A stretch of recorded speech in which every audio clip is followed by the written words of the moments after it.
All right, welcome to week two of the Radiker Golf Show. Good week one. Daniel Yost in the lead, picking Christian Bezuidenhout out of nowhere, getting a solo second place finish, getting him 378 points to start off week one. We're going to jump right into the locks of the week here. Travis French on the show off a 1-0 lock of the week one. Eric Cole making the cut. Congratulations on the first dub of the year. We'll start with you. Let's get into week two, the Farmers Insurance Open locks of the week. Frenchie, take us away. Lock of the week, coming back for week two, Minwoo Lee, top 20. Had some good stuff last week. Not his best, but it's a tough golf course. Going to play long, but we'll see how the wind and weather holds up. Should be good, but I don't know. More of a ball striker's course here, so 100%. Minwoo, top 20, no-brainer. Yeah, I like that one a lot. I've seen a lot of the same things. Third of the shots outside of 200 yards approach. So long off the tee, good ball striking from distance is going to play well here. I'm going to ride the home favorite, defending champ from last year. These POA greens, never friendly unless you know what you're doing. So from around the area, played a lot of golf there. Obviously won last year. I'm going to look him to stay hot. Ball striker's paradise. He's the king. Tempo Town Homa. So I'm going to go Homa. Top 10 is going to be my lock of the week. Garrett, what you got? I have got Jason Day top 10 as my lock of the week. He plays well in this event, always has, plays well in California as well. He won in 2015, 2018, finished T7 last year. And this is a little older stat, but he used to rank 6th in scoring average, 7th in birdies or better, and 12th in greens and regulation in California. Yeah, So through I the think it's a last no-brainer 5 there. years, he's gotten top 15 here at the Farmers. Solid pick there. Zach Walker, lock of the week. Yeah, so I've got Sahith Theegala, top 20, fellow California native. I think he got finished fourth here last year, so he knows this course well. I saw something also that he's out of all the courses in California, he's 12 of 12 in terms of starts making the cut. So pretty confident he'll definitely get through to the weekend. Yeah, solid year to start the year in Hawaii. Look for him to get going again. I liked him last week too, just didn't quite get it going, but bounce back week for sure. Good place to do it. Mr. Robert Mira, what you got? Yeah, so got a little favorite pick this week for the lock. Just a little personal favorite. Taking a Zach Blair to make the cut. A little bit about Zach Blair. 2020 had shoulder surgery, had a major medical exemption from the PGA, got like a certain amount of allocated starts to get his tour card back. Got it back this past summer, so looking for some big things in 2024, especially with all the young guns coming up on tour.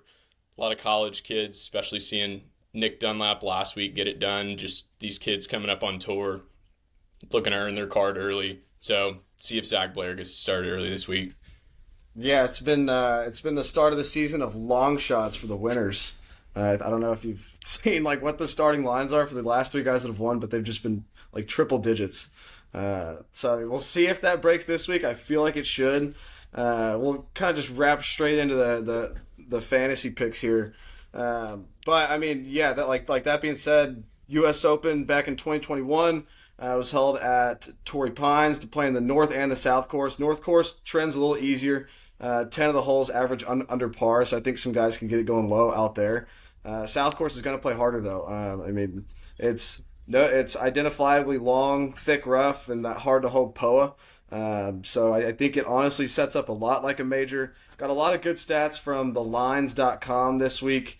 But looking at these like competition courses like LACC, Riviera Country Club, super similar to Torrey Pines, Bay Hill, Murrayfield Village. There was a lot of guys that ranked top 10 in strokes gained total. I had a really poor week last week, so I'm stacking it heavy with some favorites, especially those local guys. I'm going Max Homa, Patrick Cantlay, Xander Schauffele off the jump. 11 players in the field had that multi-top 15 over the past 5 years, at least 3 times over the past 5 years. Jason Day is one of those guys.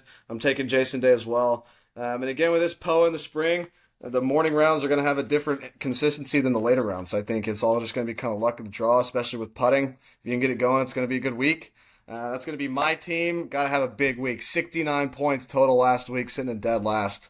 Need a better showing from the boys out there. So we'll see how that goes for us this week. Garrett, take us away. All right, so for this week, we have such a big hole that we all have to dig ourselves out of against Daniel at this point, with him picking just. I mean, what a shot in the dark right there, almost. If you looked at his from picks, that guy. though, it's like he had that second place finish, and then only 2 other guys made the cut, and they got like 20. So, I Yep. mean, I think that goes to show if you can pick one winner, one top 5, like you're going to be right back in it. Yep. So this week I went with Keegan Bradley, Gary Woodland, Cam Young, Bo Hostler, and Stuart Sink. I feel like I got a pretty good mix of guys that have made cuts in the past, are pretty consistent, going to make the cut. Now they might not finish super high. I feel like Keegan Bradley has a chance to. He always kind of puts himself in good positions Yeah. to win, especially the last couple of years. He's played really well. Like, for example, he almost made the Ryder Cup team last year, and nobody really saw that coming. Some people think he should Right. have. Yeah, exactly. So I think he's still going to be kind of riding high off that. And then like Stuart Sink in there, older guy. I mean, who knows how much longer he's going to be playing in these events instead of just playing on the Champions Tour. Obviously, he's not that old, but like we talked about with like all these young guys winning, it's going to be hard for him to keep competing at this level at this point. So I'm hoping I can squeeze a little more out of him this week. A few more points. All right. There you go. It's about the squad, Zach Walker. Oh, let's do it. So like you said, I mean, it's definitely going to be a long course. I think North is definitely going to be where they're going to get a lot of their scoring from. South, not so much, with it being a little bit longer. I saw something that it was like 2/3 of the approach shots on the South is over like 175 yards, and Yeah. especially on the par threes, I think like 7 of 8 across North and South are over 200. So that long approach game is definitely going to come in. So with my first, I've got Ludwig, I guess Oberg or Aberg, Yeah. however you want to pronounce it. So for him, you mean long ball hitter. He's definitely got the long irons and long driver off the tee.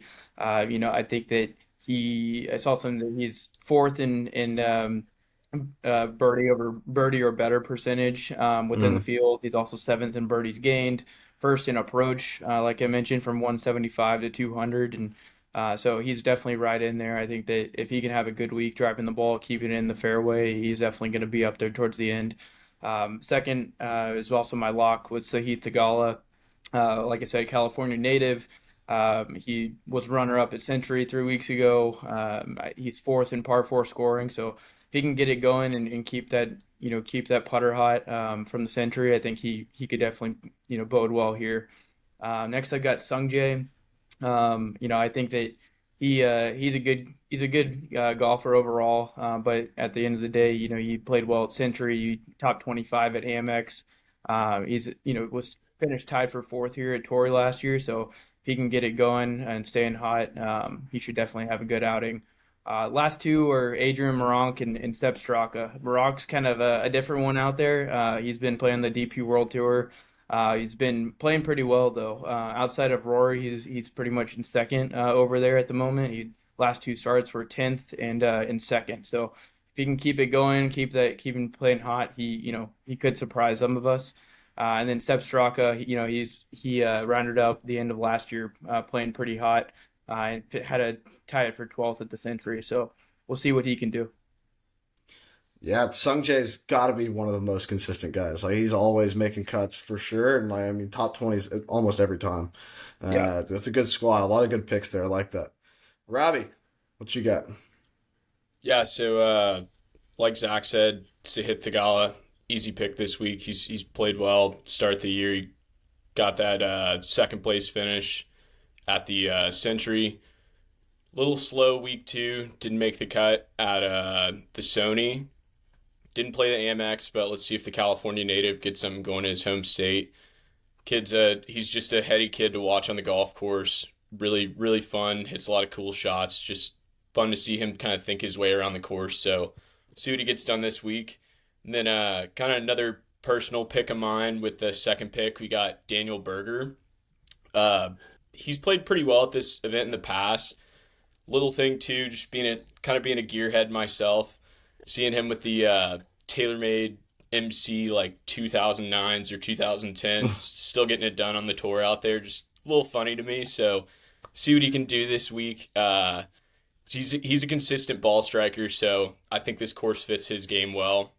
if he gets around, keeps in the fairways, some of those approach shots are kind of his bread and butter. Third pick, we got Will Zalatoris. So he knows the course well, lost in a playoff to Luke List back in 2022 here. So he's familiar with the course. He's comfortable getting it done there and shooting low.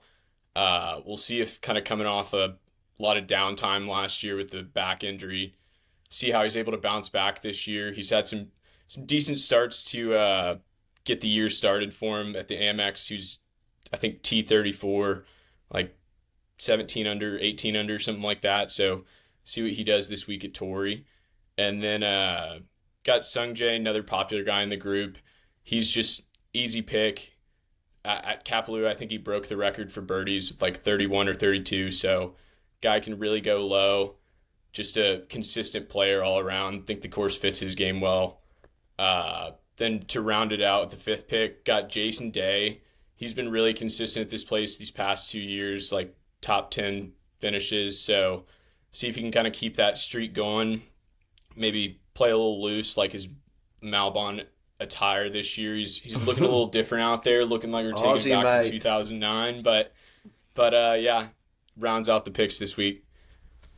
Yeah, I got the back injury squad, Daniel Berger and Zalatoris. Berger played well to come back last week. That was the first time back in 18 months, and I mean, solid showing. The announcers were going crazy for him. They really were like to see him back out there. Yeah, both those guys see are if the Dallas kid gets anything done.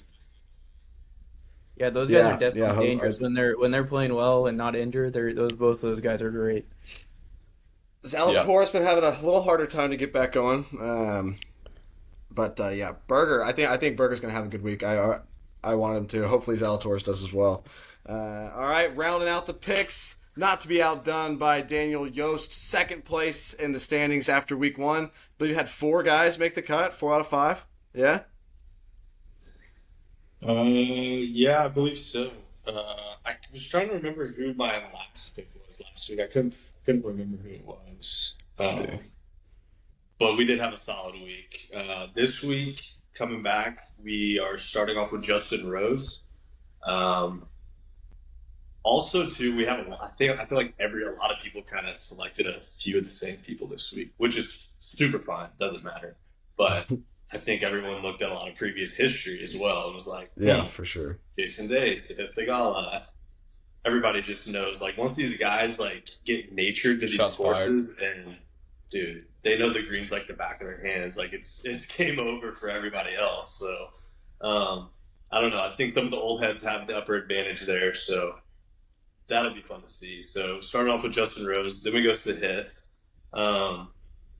Sahith started off pretty good the first 2 tournaments in Hawaii. So, hopefully he can keep it going there. I might need to double check on this pick. When I was looking earlier, I saw that he was just a hometown kid, and that's why I selected him. Former Arizona State college golfer, got a great head on his shoulders, knows the game well. Cameron Sisk. I don't even know if he's actually in the field or not. I just saw his name on there, so I was like, "That's my flyer." If he's playing, I like it. I'll give you a little double check real quick. Yeah, somebody fact check that. And then Amateur mage, you can't take him off. He has to be there. Is he in there? Yeah, he tees off at 102. All right, he's in. There we go. He's in there. All right, keep him in there. Then we jump down to Jason Day. Another dude, knows the course well. A lot of success there.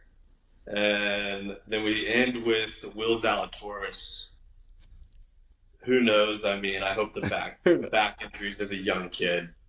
You hate to see it. I hate to see it. You're never really set up for success there, but hey, I'm pulling for him. He has a good track record here as well. So, yeah, those are my picks for the week right there. Hopefully we can keep it going. The Bezadenhout ringer last week, that back door was absolutely absurd. It was crazy. I kept watching him all week, just keep notching up, and I was just like, man, he's going to get him a solid top 5, and he gets second. Dude, seeing his name on the leaderboard, I was like, yup, somebody picked him. I don't know who somebody picked him. Somebody Yep. I remember me and Keegan were over at his place watching. He's like, what the hell is this Bezadenhout guy? And I was like, yeah, Daniel picked him. Yeah. Hey, his story is All like you need is that one player 1 week. Hey, that's all you need. That's all you need. The old Arnold Palmer, millionaire in a week, right? That's all it takes. Same concept with this group too. It's Oh a yeah. millionaire in a week for sure. Oh yeah. But no, French, what you're saying, I mean, I feel like this place just sets up so much, like, it's got that major kind of feeling. Going to Torrey Pines early in the year, it's always one of my favorite events to watch.